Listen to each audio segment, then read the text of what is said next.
my previous video was a response video to Stefan Brown, who is an mastering engineer at Abbey Road Studios. And a lot of people had many questions, and I did a short video where I asked you what questions you want to ask. And there was many questions. I chucked them all into AI, and I got the top questions. And I'm joined with Stefan today, and we can go through those questions and answer everything that you wanted to ask him. But the most interesting thing that a lot of people wanted to know was this kind of debate around clipping, because he said he doesn't really care that much about the clipping. And then I said, well, that's actually really important and something that I take into consideration a lot when I'm mastering. And so there was this kind of clash on that particular point. So I think the structure of today will be, we'll start off discussing that point, and then we'll move into some of the questions that you guys have asked me to ask Stefan. So hi, how's it going, Stefan? How are you doing today? Good. Great to be here with you, man. I appreciate it. Nice one, man.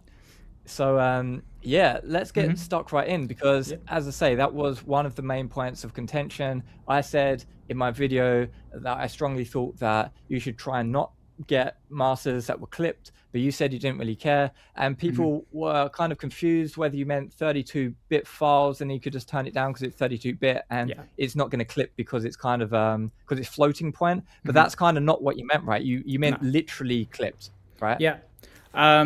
Clipped as in not going over 0 and then just exporting a 24/16-bit and just having a unpredictably clipped file, as I would say, because you don't hear it in the production process or the mixing process.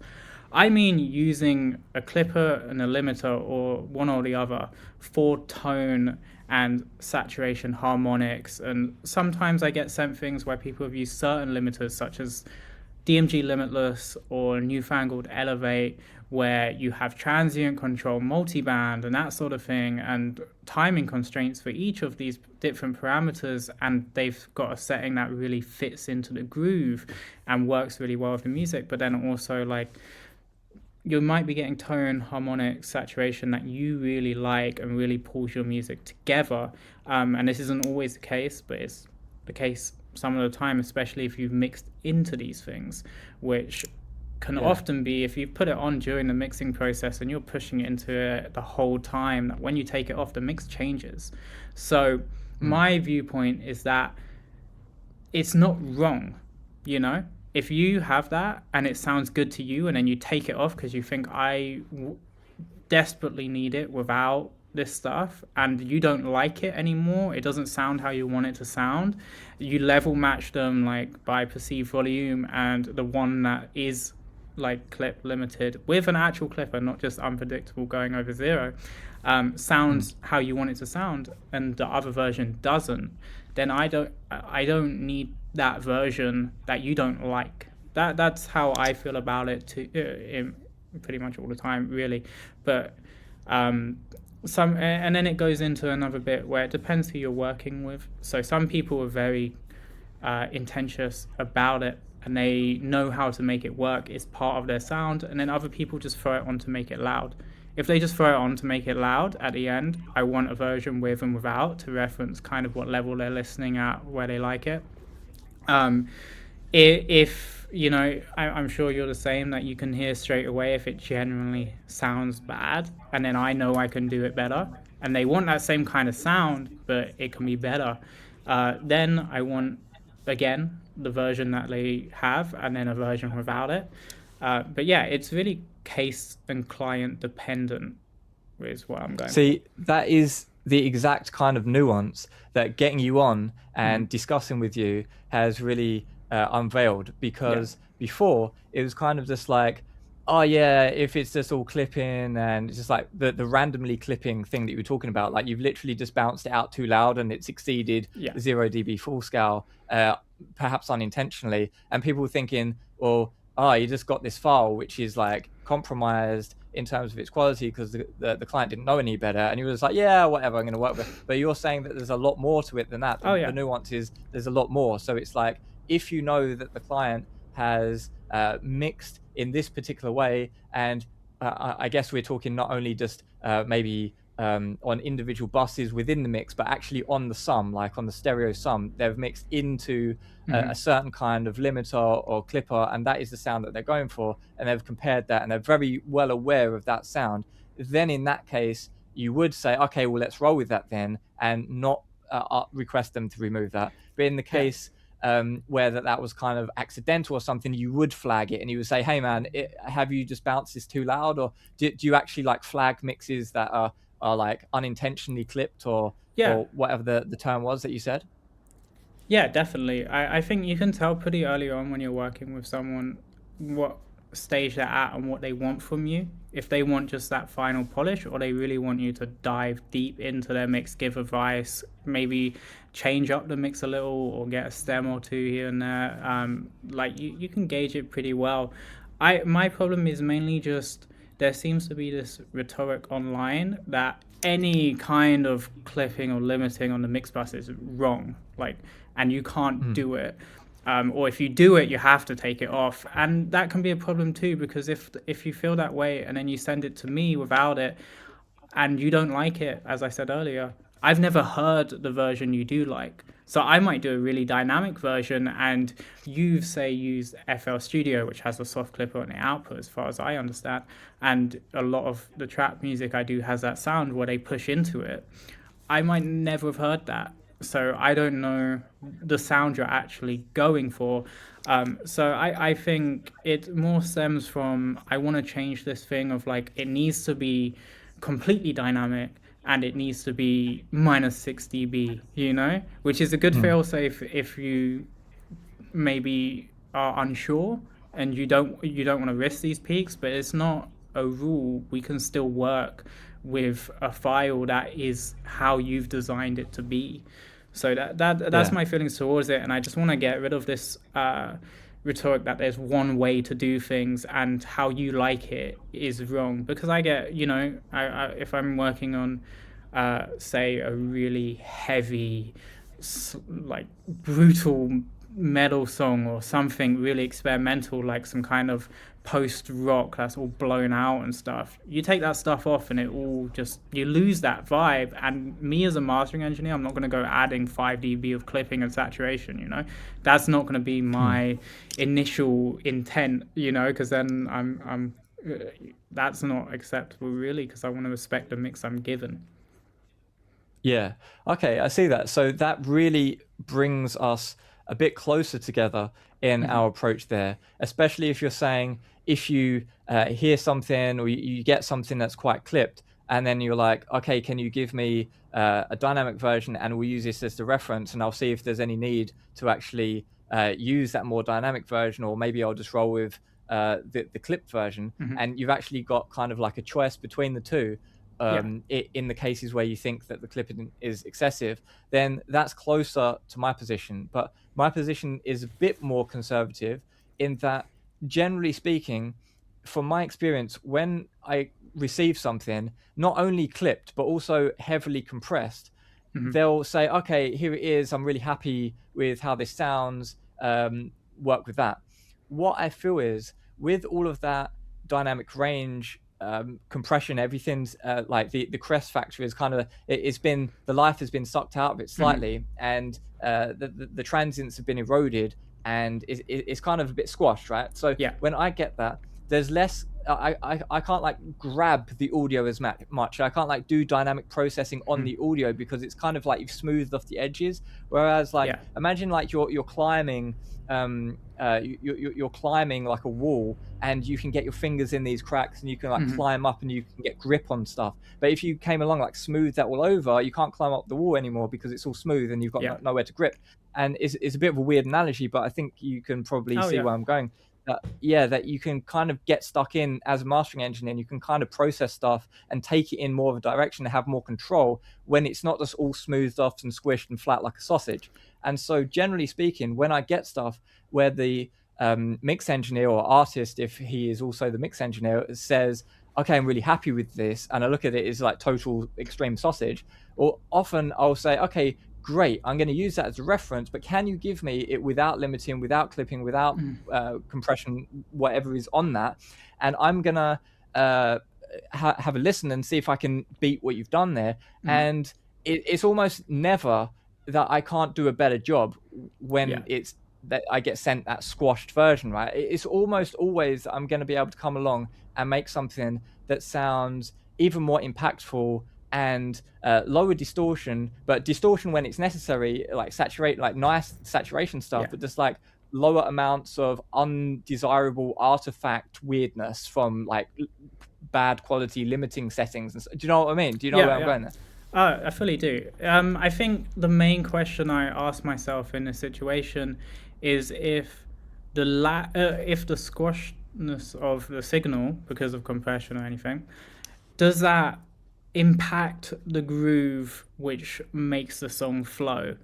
And then it's time for either to have a conversation, or if I can work with it, I'll prefer to be able to bring it back out myself. I'm not a big fan of things like multi-band compression or expansion, and to be honest, I don't really use much compression ever in general. I do use compression when it calls for it, but I I, I think it's not something I jump for to just slap a compressor on every master. I do a lot of these days. Samples are compressed, and then buses are compressed, and then there's more compression Yeah. on the mix bus. So a lot of times things don't need to be compressed, but compression can also enhance the groove and have you work with it.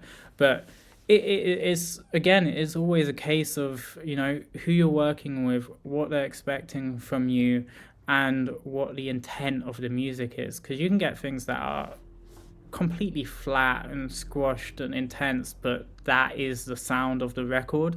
And then Yeah. you can get things with a ton of groove and transient dynamics, punch, everything, but it's actually not what they want either. They like Yeah. if we're thinking about like hard style or something, like they just might want it to be like -2 laughs in your face, and they're Yeah. they're Yeah. expecting you to go a completely different direction of it. So I think there's no strict rule with it. For me, it really is, and the easiest way to ask someone is like, how do you feel about this? Because you don't want to make people feel like they've done something wrong, because I don't believe there are any right or wrongs in music production. I think if it sounds good, it is good, and my favorite records all do something wrong.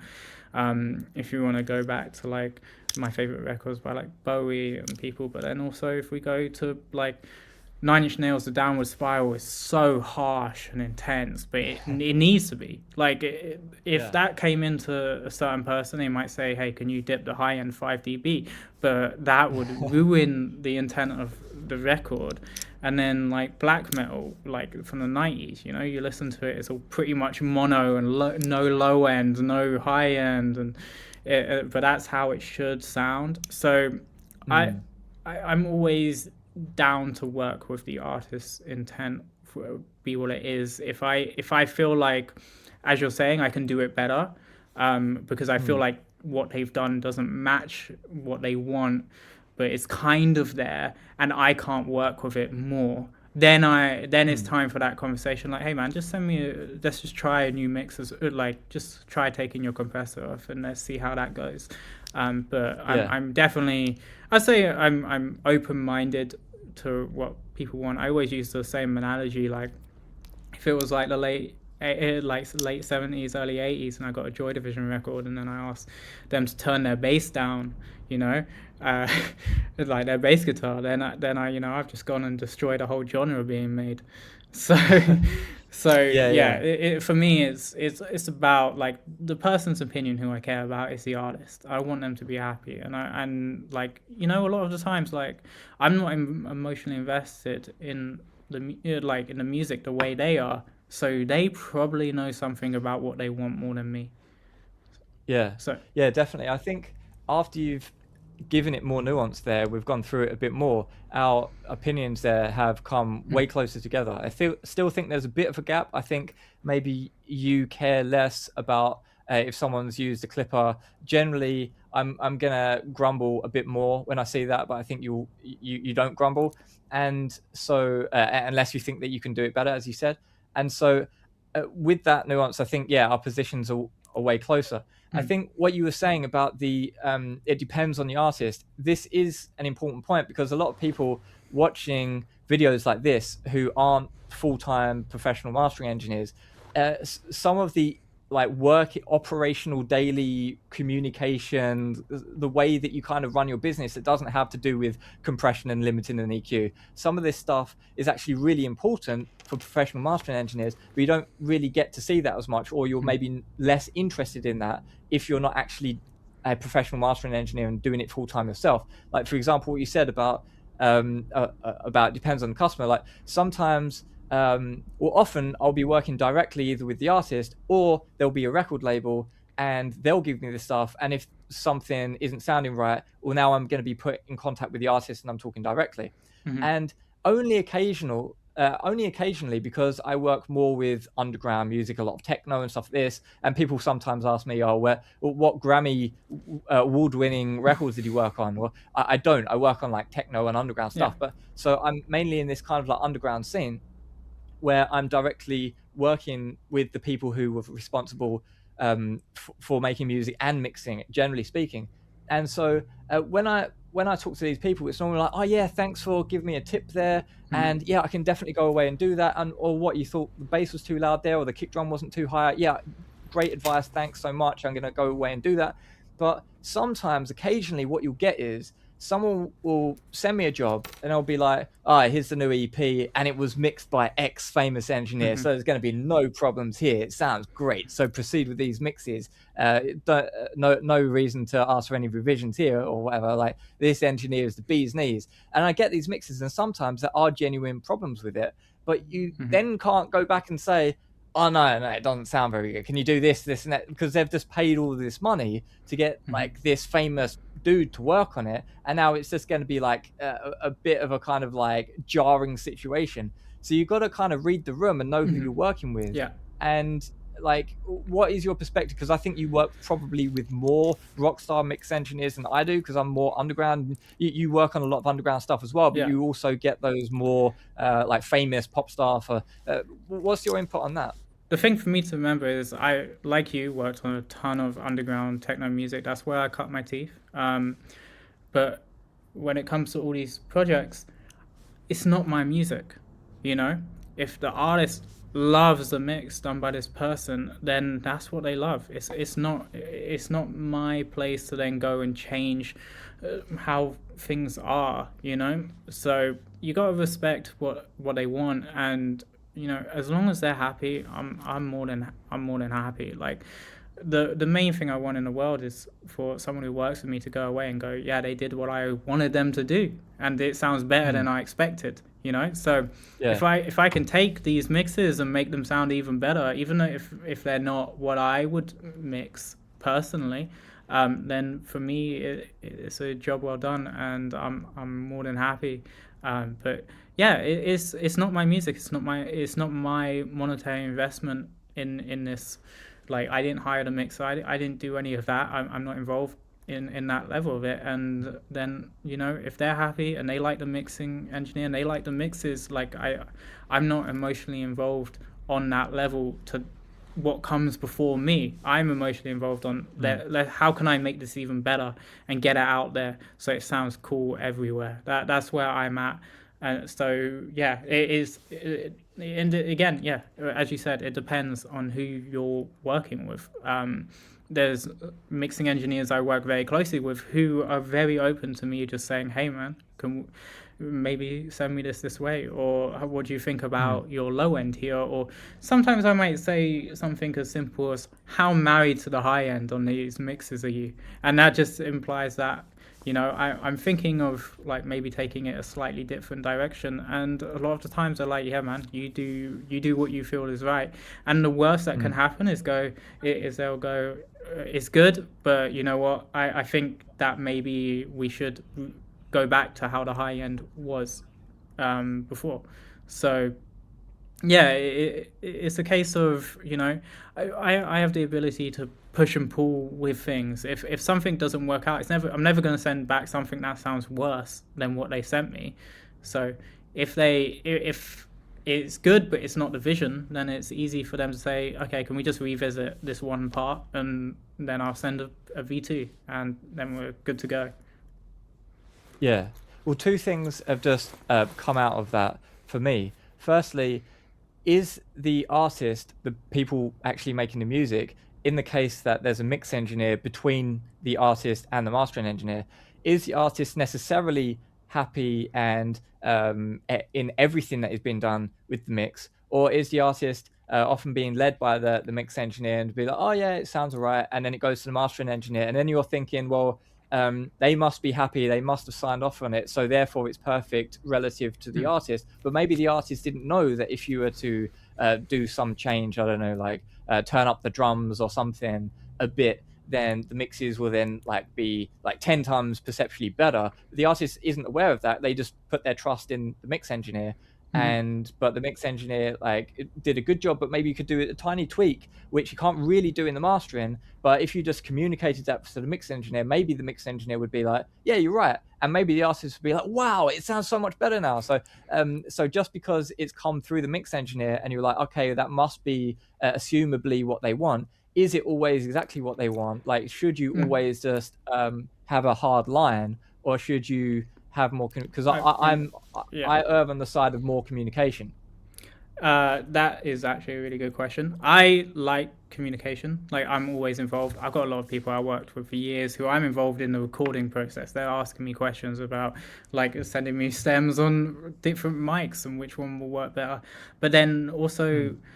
in some situations, and I feel like the situation that you're kind of maybe thinking of, in that it's come to me from the mixing engineer, I don't know the artist. I I can't know. I don't think any of us can know. Mm. And like, especially if you're just talking with a manager, sometimes you're just talking with management, and then they send you the mixes from the mixing engineer. You can't know these things. So Yeah. and yeah, it's likely it would have been come back to the mix. I'm not a mixing engineer, but I'm sure they're communicating in these situations probably more of the artist than I am. But I'm getting approval too from the artist every time it goes through. The mixing engineer will approve it, the management will approve it, and the artist will approve it. So Mm. I imagine it is not really an issue. I'm sure it happens that artists aren't actually very happy, but I get mixes as well that are like V7, V8, V9, you know? So Yeah. there's Yeah. definitely some input going on. But yeah, again, I'm not, a lot of the times I'm not there in that stage.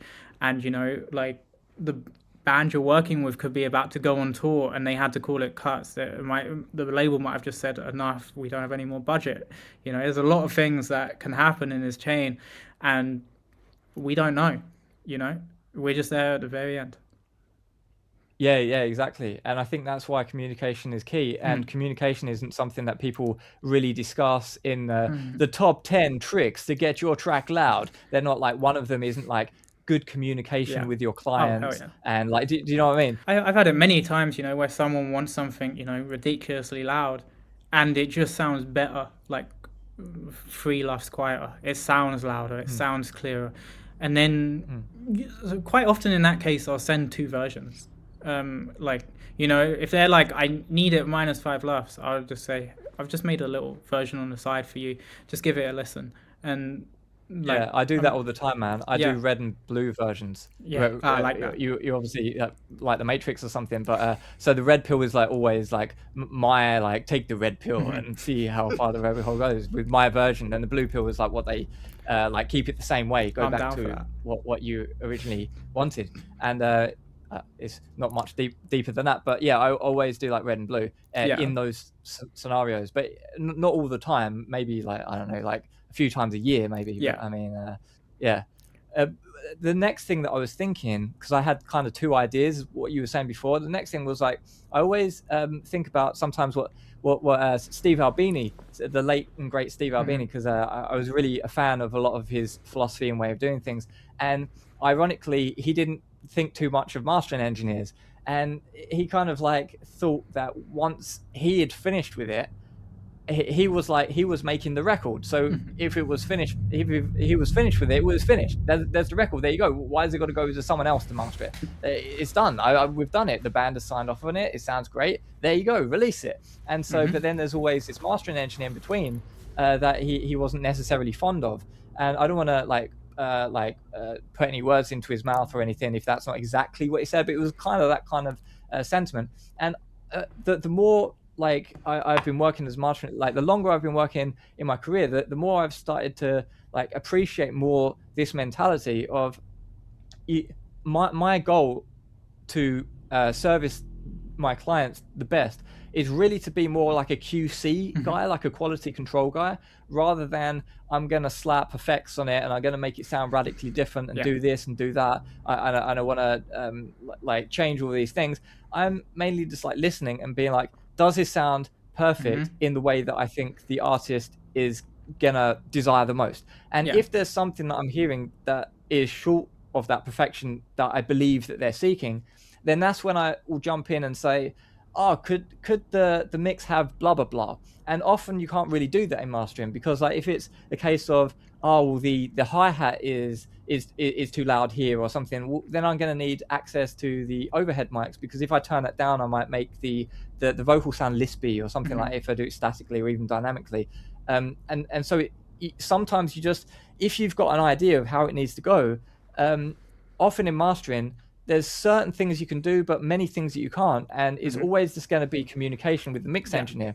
So like my job over time has more morphed from trying to do more to trying to do less, and trying to just wait and see what is there anything that needs to be fixed, can anything be improved, and if so, maybe I can do it in the master, but oftentimes that's going to be an email rather than an EQ change. Am I diverging totally from your way of working there? No, I think I think the role of a mastering engineer is to get it across the finish line. And I think if you're going back to the artist or the mixing engineer to get things in a better place where they want it, or you think it will be better, then that's part of mastering, even if you're not actually doing the level changes or whatever. That's all your role as a mastering engineer. And also, I think when you brought up Steve Albini, that you know, the only thing better than perfect music is released music. I don't think that artists should feel like they have to do this. We have to go to a mastering engineer. I really love the mix. It's done, but we have to go to a mastering engineer. You know, if you love it, just put it out. Like, there is nothing better than your music being out in the world, as a music fan myself. So like that's how I feel. If a client said to me like, hey man, for the next record we really like it and it's got everything we need in it, you know, they could either send it to me, and like if they want a situation where I'm just like listening through, formatting, whatever, doing CD DDP and all these things, you know, or they just put it out and be like, I'm excited to listen to the record because I know what they've done is going to be cool. So that's how I feel. So I think in definitely in that point as well, where you say about going back and you feel like you're doing less. I like, again, going back to gauging the people, you can tell if you're the most expensive or the only other person in the process and they're expecting you to really finish what they've done. Like, you know, they're not happy with the mix, they can't get it to where they want it to be, or there's something going on. Whether you do that or not, whether if you go crazy and start stem splitting and all these things and you do that, or you just tell them, hey, can you turn up your kick drum 4 dB because it's completely below the bass, both are mastering. You know, both are equally mastering. And there's a slightly related, more controversial question that we actually got asked in the comments. Someone wanted to know, like, do you actually straight up reject mixes? And for example, like, if there was someone who was a really obnoxious client for some reason and you just didn't want to work with them because their demands were unreasonable, or it's just like they wanted too many revisions, or they wanted something that just didn't make sense, do you ever say, like, I've done it just a handful of times over the whole of my career, like, thanks, but I don't think this is a good fit for me to work on. Have you ever done that? Yeah, I have. It hasn't been for a while, but it's more feels like they have a vision that maybe I can't envision, you know, or they're unable to communicate with me. for whatever reason, it's no hard feelings. It's just the music aspect between me and them doesn't work, and that's totally fine. I'd be more than happy to recommend them to someone I know, or give them Mm. some pointers or whatever. It doesn't matter. It's all a case of, can you give them what they actually want? And if I felt like I can't, for whatever reason, like, I can take the mix and make it better, but they might Mm. have an idea of what the mix needs to be that isn't already there, and they can't communicate to me, and that's where I feel like it's likely to come up. And I would likely give it a try, doing a few different versions, maybe go way out there. Like, if they send me reference tracks, then I can try and get there too, if they have this idea and it's something else. But I mean, it's a really rare scenario. As you said, it's happened to me like 2 or 3 times that I can remember. um, so yeah, it's a tough one, but like, if you're just not matching the vision, you don't want to just, for me personally, I don't just want to have someone be on like version 10 and then start charging for every revision and stuff when you know it's just not working, because it's not fair on them, and it's a pain for you. And they could come Exactly. back with the next project, or in the future. There's also a room to work with dialogue there, in that if there is a situation where they can't achieve or communicate what it is they want, then you can kind of see if they will give you, as I said, reference tracks or something that might be somewhere, and it might be so super esoteric, like, oh, the high end of this song, that's a completely different genre, and then the mid range of this, or the harmonics of this or something. But they have a super clean 808 kick drum, and the other track has like a saw wave, massive hyper pop bass line. So Yeah. then you can communicate, like, if you want to be here, this is maybe where you should try to move with your production, and see if you can get it there. Or you might have to accept that the sound design at a core aspect or something just isn't right to achieve what you want. And that's not a knock on it, because not everything shouldn't be the same as everything already is. If you're doing something different, and that can be a big thing too, in that confidence. Like, if you're doing something different but you don't hear anyone else doing it, it could be not so good, but it could also be like, it could change music. It could The create a next new. best thing. Yeah, exactly. So there needs to be confidence there, and you need to approach these situations well. And I think saying, look, whatever we're working on just isn't working out for now, but we can come back to it, or we can talk about it, or whatever you want. But like, we're on version 8. The collaboration Yeah. isn't panning out for either of us, so let's just maybe Yeah. just put it out as you like it, and then the future is what the future is. Yeah, there's not much disagreement that I'm having with you here. In fact, like, we've been more in agreement this Mm. whole time than in disagreement, I think. And Yeah. so that is really interesting, that when you just look at stuff on the internet, and then you see what someone's saying, but it's not really got the nuance around it, and then you say, oh, that's crazy. But then when you actually have a conversation with that person, maybe it's less crazy with that additional nuance. And Yeah. so we can get into some of the questions. That Yes. was already the first question, talking about rejecting. What was that? Yeah, mixed Yeah. rejection was one of the first questions that came up. So what I did, just to remind you, I copied and pasted all of the comments on that short that I uploaded. What questions should I ask him? And I pasted them into Gemini and just said what the top most frequent questions here.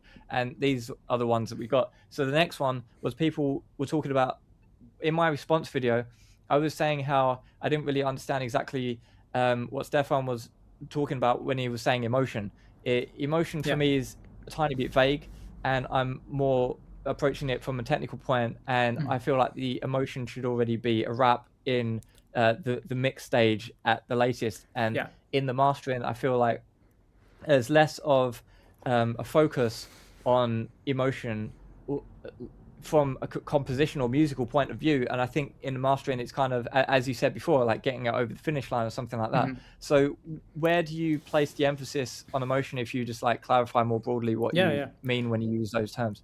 So I think it's maybe a counter with technical and emotion. So let's say go back to what I said earlier about the Downward Spiral by Nine Inch Nails, right? If you're thinking technically, it's really harsh, right? But if you're thinking emotively, it's aggressive and in your face, and it's painful to turn up loud, and that's part of the magic of the record, right? So for me, it's about interpreting what the music is and where it should be.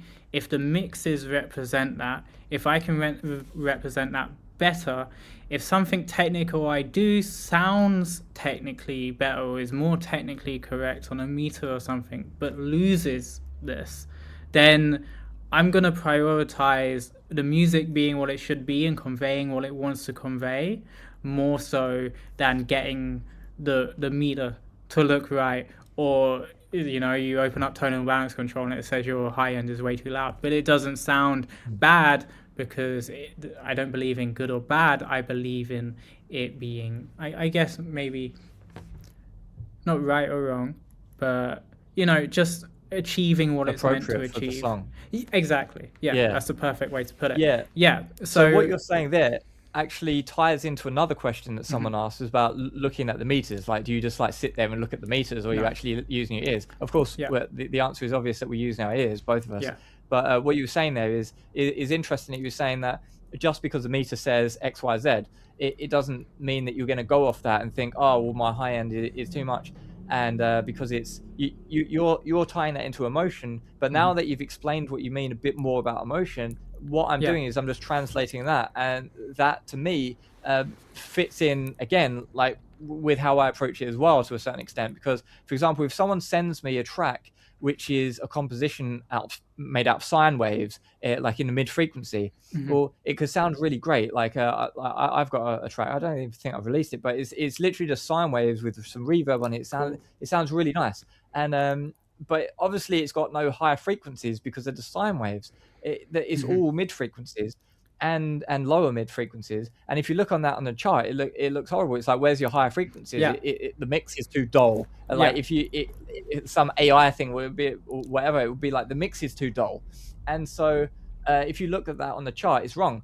But if you understand the context of the music, then it's absolutely correct. Yeah. And there's nothing that needs, there's nothing imperfect or that needs to be fixed about that. And further, so I think that's what you're saying, yeah? Yeah, and then further to say as well is I also think that in the modern streaming age, where you have playlists and a whole album is released as singles and all these different things, a new artist is going to discover you probably from a playlist or something, right? And then in that playlist, when your song comes up, I'd say you've got 3 to 10 seconds max before they skip to the next song, right? So there's also emotiveness in that actual sound, and I'm not just talking about frequency response, but I'm talking about like dynamics and spaciousness and again intent and stuff. And this can be like, say, really wide nice guitar plucks, or a really infectious groove, or just a fucking massive bass line, and if you can bring out this and listen to what you're working on from a guise of what is the song, what is gonna hook people in, is it gonna be this vocal hook, or is it gonna be this massive big guitars or anything, if you can pick that out and make that sound even better, then you're really doing something cool. And that's how I feel personally, and I want everything I work on to just sound like pretty cool, interesting. I like the word visceral because it kind of implies for everything, like things can be super gentle and emotive in that way, and then things can be super aggressive, heavy, painful in that way, and they're both equal amounts of viscerality to me, just in completely opposite ends of the spectrum. So that is kind of how I work when I say my emotional mastering approach. is it's about bringing out what's special in the song to me and what hooks me Mm. in. If you put on a record and you don't look at any meters, waveforms, anything, you just put it on. You put on headphones on or whatever. You put it on and you just listen and you don't focusing on it. Maybe you're reading a book or something. What's gonna jump out? What's gonna make you put the book down and go, oh, you know what, this is cool, what I'm hearing. And I think a big part of it is how it presents itself in sound. And us as mastering engineers can help to improve that. And it can be as simple as you say, like, get rid of this compressor because it's completely squashed the groove. Let's bring Mm. that groove back, and that's going to make someone's body move. So Yeah. that's my approach and how I think of it for me. Yeah, and when you explain it a bit more, then the vagaries of the words like emotion stuff are like the blanks are filled in. It's really good for me too, because just like you, I have strong opinions about how things should be, and I think it's amazing that we all work different, because if we all worked exactly the same with the same specific mastering gear you have to use and the same room and everything, then there would just be one guy, or Yeah. something taking over it. So I think it's great. But then I have strong opinions about kind of things that are being put online about how things should be, which I strongly disagree with. And I think it's great for us to both talk about it, especially coming from not different worlds, but coming from different viewpoints of Yeah, how yeah, things should be. exactly. And I feel Yeah. like as well, there's a lot of things. It's really great to have strong opinions and to be confident about a specific approach and the way that you work, because there's too many people online, I feel, who are just like yeah, and just like perpetuating the same things, and yes, this is great and that's great and everything's amazing and that's awesome, but they're not really saying like, no, that's not correct, or no, that's not a good way to do it. This is the way that I personally feel is the best way to do it. And everyone's got their own kind of approach. And so you said earlier that you don't really feel that there's any like necessarily right or wrong way to do it. No. And I've even made a case in like a previous video. I don't think there's any objectively right or wrong at all in any of the audio business. I think it's more about intersubjective standards. So like there's various kind of like ways of working which are accepted to sound the best, or there's like in engineering, for example, there's generally well accepted ways to do certain things, and in mastering there's like conventions of how you can get the best kind of results, and you can stray from that path, but you need to have a confidence in doing so. You need to be able to say why it is. As you say, there's things that we also have to be aware of. Like me and you, we both can't go make a silly mistake. We Mm. can't go export in the red plus 3 dB sample peak. That's like, you have to have an understanding of this stuff to make sure that it sounds good everywhere. I mean, me at Mm. least, I'm sure you do too. You want someone to listen to a record you've done in 50 years. Who knows what streaming or whatever will be around in that time, or how people consume music. But you still want people to listen to a record you've done and go, damn, this sounds good, you know? And there are certain Yeah, yeah, things that definitely. we have to, yeah, there's certain things you have to have an understanding of to do that, and then it comes down to formatting too, DDPs and all that sort of stuff, metadata, all these other things that go into mastering that people don't talk about online, and like CD frames and Yeah. ISRC and everything. People don't Yeah, think yeah, about yeah, this sort of yeah. stuff, but we have to know how to do it and understand how to do it. And it's not just a case of like always just making things sound cool and we just sit with speakers on and go, oh yeah, it's cool. There's also that part when you're done with that. You got top and tail. Okay, this track's 5 milliseconds too long or whatever.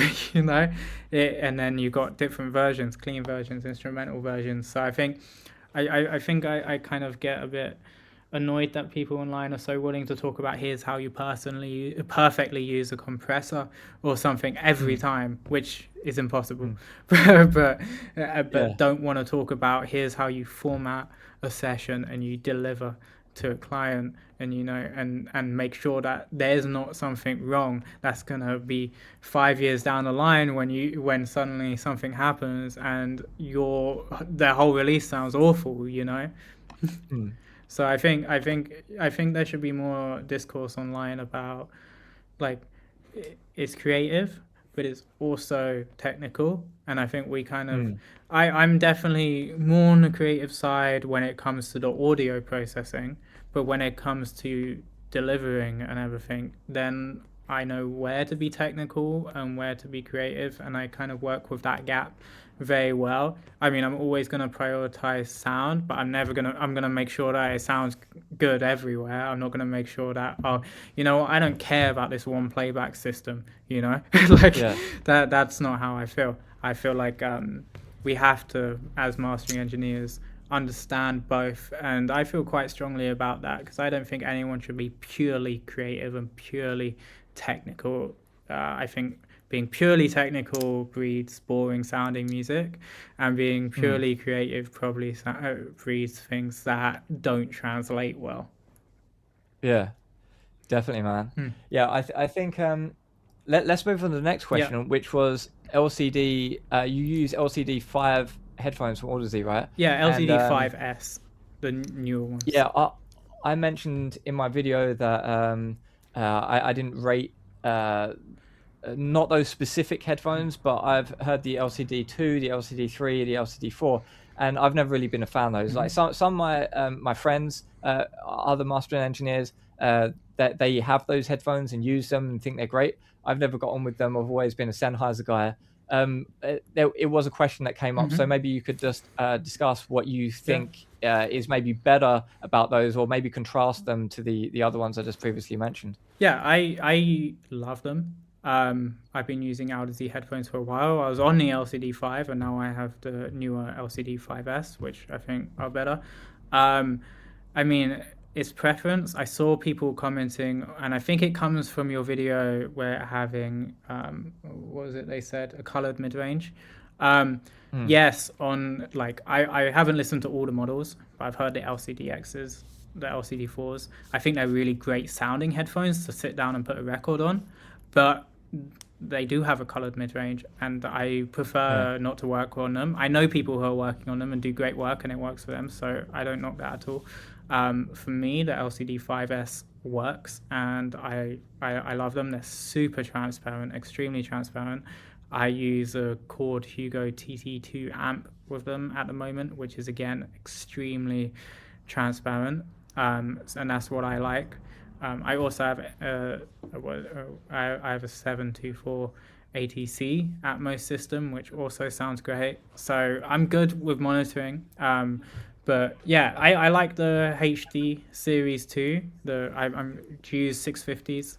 I actually made a video where I'm just going through like all of the headphones that I've listened Mhm. to, and almost nothing has really worked for me apart from the 600 series from It's Sennheiser. all So I've been preference. using them for many years. So it's kind of Yeah, like difficult to switch, yeah, but yeah, I'm definitely going to keep an open mind. yeah. But next question would be reference tracks. Do you use a lot of Mhm. reference tracks when you are working?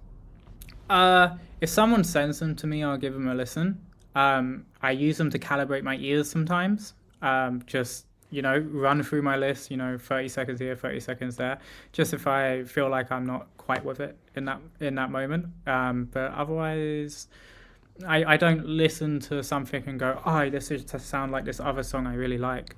You know, Yeah, I feel like sometimes when you get married to reference tracks, you can either make it a kind of not as good version of the reference, or you mm, have the option to make it a really good version of what it is. And I'll always choose to make it a really good version of what it is. But if someone sends me a reference track, I'm going to listen. And if, like, I'm going to pick out things, what are the characteristics of this they like that it has a really soft, round, but really loud low end. And then, like, uh, maybe the mid range is very forward. I'm going to think of it that way and see how, kind of imagine where they are with it, because also, as you know, like, you never get reference tracks that are the exact same as the song you're mastering, same mix, same everything. It's yeah. not a thing. So yeah, that's how I feel about it. Yeah, what I normally do myself is when someone sends me reference tracks, what I'll do is firstly ignore them, then I'll master it, and then I'll listen to the reference tracks after I've mastered it and ask myself, have I done what they want based upon the reference tracks? Hmm. Most of the time the answer is yes, because the reference tracks are more or less unrelated to the mastering process. They just Yeah. like these songs, right? Yeah. They're just like, oh, these are my favorite records and stuff. So I want to send you some stuff that I like, but I don't need that. I only really need stuff when it's screaming out to me, do this thing. And so Yeah. sometimes I'll master it, then listen to the reference track and be like, ah, yeah, now I get it. Now I need to go back and change Yeah. it because the reference track that was actually needed. But most Yeah. of the time it's not. Most of the time Yeah. it's just this is music that I like. Yeah. I can just ignore it. Yeah, if someone sends me a reference track, I'm always happy. But I don't, when I go to master something, go try and find reference tracks that might work for it, Yeah, if you get what I mean. Yeah.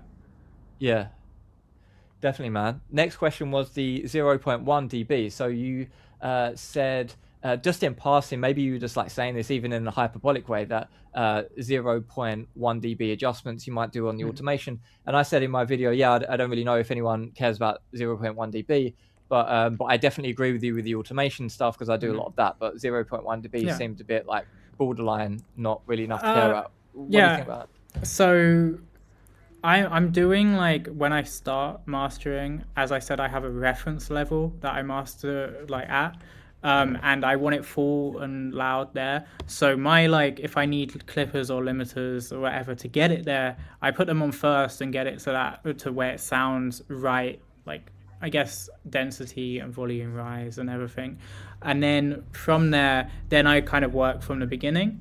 So a 0.1 dB change is most of the time insignificant, but it's stacking up with other things. It's stacking up with then how this saturator reacts, how a compressor is triggered, all these things, and then you might add another 0.1 dB change later, which is adding on to that too. So it's all cumulative. It's not me sitting there opening up a track, putting on Pro Q3 and going, oh, 0.1 dB here, done. You know? Yeah. It's part of the sound of the record, and sometimes it needs that, like, a 0.1 here to maybe give it an extra bit of harmonics from the saturator that comes 5 bits down in a plugin chain or whatever, you know? So that's more where I'm thinking of it from. But I mean, sometimes, again, because I've got the loudness stuff and things first, when you have things more, because that will naturally compress the signal. When you have things more compressed, a 0.1 dB change is going to feel more audible. Like, because it's, again, interacting with how these things react. It's going to push 0.1 dB more into a clipper, for example. So you're going to get this interaction, and it will be more apparent than just having a completely clean signal and putting 0.1 dB on it. And I'm more than welcome to hear you tell me why that might not be the case, but that's how I experience it. When you're talking about the cumulative changes of maybe you're doing 0.1 there, 0.1 there, 0.1 there, and then it adds up and now you got like 1 dB or something. Yeah, exactly. Then obviously that's audible, especially if you've got lots of automation lanes and you're doing like lots of cumulative little tweaks. Well, one small change here, well, if you've got a whole bunch of small changes, then it's going to actually be something audible. So I definitely 100% agree there. But I still would probably push back slightly, saying like the just notable difference in the literature is around 0.5 dB. And so 0.1 seems a bit under that threshold. So I think it's also, I think it's also me demonstrating that it doesn't need to be a big change. But I can definitely, I do hear, like, but also because it interacts with other things, it probably influences this. But if I do 0.3 dB, 0.2, I hear that in certain contexts, you know? And I think if you jump between reference track, in my software Wavelabs, you have a reference track where you can put the track you're working on it and jump between in like a mastered version or unmastered version, or just have a copy of the mastered version with a different setting. You will hear a slight difference, but it definitely makes quite a big effect when you are cumulatively doing things, and also a big effect on how you might want to process things. Because if you can say, okay, I want more low end, right? You can go take Mm. ProQ and push a dB of low end, or you can push a bit of low end into a saturator that's pushing a bit of low end into whatever else that also maybe you've got a plugin that when you turn it on it has transformer emulations that push low end or something like that. I don't know, but you might have this like little cumulative thing of low end enhancement which all add a bit more texture to the sound and maybe make the low end come out a bit more interestingly and a bit softer, nicer, whatever the music needs. And those changes might be more interesting than just turning up a dB on a clean digital.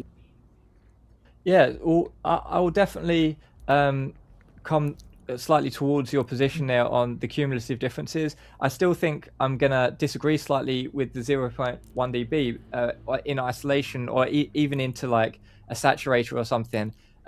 But the thing is, I think sometimes it can be useful anyway, and I'll give you this because, for example, if you've got the automation lane set up, and then you've got some kind of like automation ride into a chorus or something, and let's just say, for example, that would be 0.1 dB. Well, you've got it on your screen, you're marking it off, and psychologically it's like, yeah, we're coming into the chorus, and so maybe that's going to kind of position what you're doing in other places, even if that particular change isn't necessarily audible. So I will grant you psychological, I will grant you cumulative. I I do. think in isolation, I'm Yeah. still raising my eyebrows, The but thing is, I I'm guess we can yeah. disagree to disagree Oh, there. I'm happy to disagree, but the thing is, I'm not working in isolation ever really, and I'm A/Bing what I do, like with my eyes closed. I'm turning it on and off, and seeing if which version I like more. So, I mean, I like, I think it's useless arguing about if we can hear things. Hmm. But for my approach and the result I get, for me it works, and people like it. So, yeah, I'm Cool. more Well, than happy. let's end up with the last question then, Hmm. and that's someone asked whether you will just do everything in one session, or whether maybe you do 20 minutes and then take a break and come back another day. Maybe I'll just answer it first myself, what I do, and then you can share what you do, and then we'll wrap it up there. So for my personal way of working, if it's kind of like an EP, which is maybe, let's say it's a techno EP, I really know the sound they're looking for. I've got lots of experience in getting that particular sound because it's what I do all the time. I can bosh that out in one session, and I'll be quite confident with it, providing that my ears have been calibrated and I'm not like too tired or something. I can do that in one session. But especially when there's something a bit more challenging, a bit more unusual, a bit more avant-garde even, or something that is a bit of a curveball, or if it's a longer project like an album or something like this, I will be very happy to split that up over the course of even a week or even 2 weeks in some cases, and just do 20 minutes here and then come in 3 days later, another 20 minutes, 3 days later. And I can really split something up, especially if I'm not sure, because it will start to me to make sense later, if that makes sense. And but for something which is just so obvious, it's like, for me, it's like 2 + 2 = 4. Yeah. Well, I'm just going to bosh that out in one session. So how do you diverge from that, if at all? I mean, we're very, very similar there. I want to ignore the concept of deadlines for this question, but we're very similar. Again, like, you get things that you're very used to and things that come together quick, and then things that just don't, and you need time to understand a little more. I feel like I'm opposite in that I have my initial responses pretty fast, and then I maybe lose perspective if I'm working on it for a long time, and then start chasing my own tail. Yeah, me too, man. Me too. Yeah. So that's where I think with your answer I differ a little, but I'm pretty much the same. Like, I don't just finish the track, it sounds good, do all the formatting and send it out. I'm always gonna listen, unless there's a deadline or something. Like, I'm still gonna fit in my QC and stuff. But we got an album, I'm probably gonna listen through the whole album 2 or 3 times, before I send it out. I think for me 2 weeks is a bit long, but that's part of the process. If the client doesn't mind you taking that long, then by all means take as long as you need to make sure it's good. I would personally prefer to send it out and get feedback. If say I felt like, I need another week on this, it's really good, but I feel like I'm not getting it. If that were the case, which isn't, I don't think I've had that be the case, but if it were, then I would prefer to send it out and go, what do you think of this? And get their feedback on it rather than kind of thinking by myself for a week or so. That's where I would stand with it.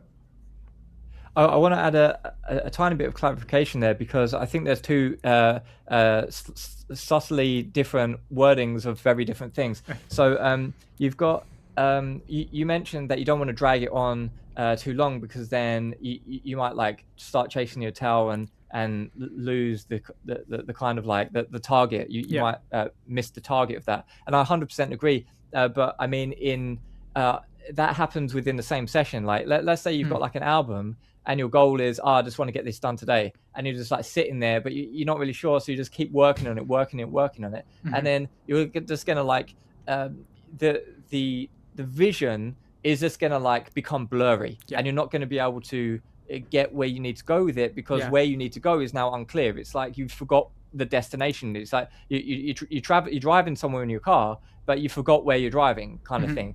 And so but when I do something over a long time, meaning multiple sessions, so let's Yeah. say I do 20 minutes each time I check in over the course of a week or even longer, I don't think that applies. So I wouldn't lose focus of it then. I would Yeah. actually enhance my focus Yeah. of the direction I'm going. I fully understand that. For me, it's simply a case of the first session is where I want to get the meat of the work done, like dial in Mm, pretty much everything where it needs to be, and then from there I'll come mm, back to it, like and maybe listen through. Okay, little tiny change here, little change there. I'm happy with it. Maybe this track needs to be a little bit quieter because it doesn't work with the one before. Or it's like a little bit too loud or something like that. So I kind of come back to it a bit until I feel pretty happy with it. Um, and the thing you have to remember again is when I said like the only thing better than perfect music is released music, is that we can mm. go on and on and on forever. That's why I'd rather send it out fast and get feedback. But I don't want. But I've got QC things to do. I want to make sure I'm happy with it before I send it out. I never want to send it out and be like nervous or unsure or think I've really done something they're not gonna like, because I feel like that. Why would we do that? You know. So Yeah, I think that goes back to what you were saying before, what I mentioned as well with the red blue mixes. Like you do yeah. a similar thing, but maybe you don't call it red blue. Yeah, yeah. So I think we're pretty much on the same page, just maybe on a shorter time frame Yeah, with that one, because I think the yeah, multiple sessions is good, at least just to reset your ears. Even if it's as yeah, short as exactly. go out, have a walk for an hour, and come back and go listen again. Mm. You don't want to. The more you listen to something, the more it's gonna just sound natural, even if it's not. So yeah, I think the multiple sessions thing is definitely a good bit of a good tip. Yeah, yeah. I'd say that I agree that mostly, like let's say 90% of the time, I will try and get the bulk of it done in the first session, like you also said. But there are a few occasions. It actually happened the other day, a couple of weeks ago, about 2 weeks ago, that I got sent this EP. It was about a 5-track EP, I think, and it was very abstract. I listened to it. It was like electronic and extremely, uh, like some bits were extremely sparse and Mm. very abstract, like sound effects, sound designy kind of stuff. It was electronic music, but it wasn't like it didn't really have a beat. A Yeah. lot of it, and I listened to it, and I was like, uh, okay, I'm not really sure. There's just like a question mark in my Yeah. brain, and so I was like, okay, good, and I closed it and just like left it for a few Oh, days, and then I came back to it and I was like, oh, I know the direction now, and then yeah. I did it and sent it back, I and think yeah, psychology and confidence in what you're working on is hella important, because we wanna send them back something finished, right? We want to be that final note in it. So I think if that is what helps, and I've had those before, like I can't think of a specific example right now. I was doing a pretty like grungy kind of song a while ago, and I opened it up, and I think I did one move, and I was just like, this isn't right. And then Yeah. I left it. I went and did another project that went really well, and then the next day I came back to it, and it came together really fast, and it got no revisions or anything, and it was completely different from where I was going with the first move. So Yeah, yeah, having yeah, that ability to tell yourself when you need to just get a little bit of peace of mind from it and recalibrate is, I think it's all just part of being a reliable and good mastering engineer. Like you're not just gonna go, oh, you know what, screw it, like I'll just do it yeah. and get it back to them. It's care, Yeah. and you want to care about what you're working on, and I think that's really important, especially in today's day and age. I think human touch and care about the music is more important than anything, really. Yeah. Well, nice one, man. Ah, That was pretty much, well, there weren't all the questions because I think there was like 80 or 90 questions yeah, or something. So I just like that's got great. like some of the top questions and we went through some of those. So hopefully you guys got some good answers that you were interested in hearing the answers for. And hopefully we've also clarified that disagreement on the clipping and Mm, on the emotion and on the yeah, zero point 0.1 dB. And although there are differences in our approaches, I think with the additional nuance and when we actually just discuss it in a long form format, we actually come together yeah, closer in what our aims are, and yeah. we sound less foreign to each other when we just like actually speak together. I also So I think think so. yeah, this is a cool video. It's been a great. I think it's also good to just remember that it is fine to criticize something or do something differently or believe it should be one way or the other, as long as you're getting music out there that is how you want it to be. Like, I think there's no right or wrong way to do it, as we said earlier, and differing opinions are what makes every musician unique. So that's how I feel, at least, and I welcome any criticisms that you had in the video, and I appreciate it. And I appreciate doing this video with you. I think it's been really, really great. Nice one, man. It's a pleasure, and yeah, You thanks a too. lot. You too.